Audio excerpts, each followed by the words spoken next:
This garage door is not balanced properly. It should not be doing this.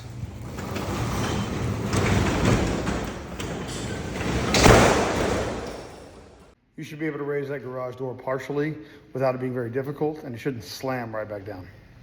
And what I mean by it not being balanced properly means they need to adjust the tensioning of the springs. Looking inside the breaker box here is an older house. You can see that this first breaker is for the cooktop. And we go up here, we have a 50 amp breaker. The problem I have is the wire looks to be undersized for it.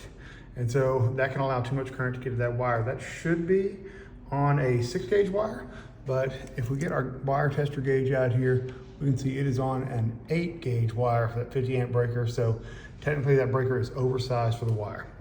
I want to give credit where credit is due though, because oftentimes inside these sub panels like this one, I see neutrals and grounds bonded, but this is a sub panel and you can see that we had a bonding strap back over here, but it is turned downward and not connected to the neutral bus, and all the grounds are down here on their own bus that is attached to the cabinet. So this is good for a sub panel.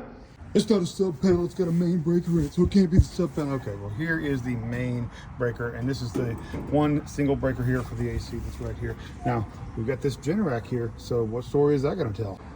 Well, would you look at that? They did it right. This Generac panel is now the first means of disconnect, making it the main panel. And we have neutrals and grounds bonded. You can see this green jumper here, the neutral's there, the green's there, and then the green wire jumping them both together. So we have all that bonded here, and inside here, it looks as though they moved the grounds, which used to be over here. You can see where this one was up here, and then we got this screw that's coming out right here, where that one used to be over there. Anyway, they moved them and attached them to the panel itself and separated them inside this. Oftentimes we find this box in the same condition it was as they left it, and then so we have bonding here, and that wouldn't be good, but they did it right today.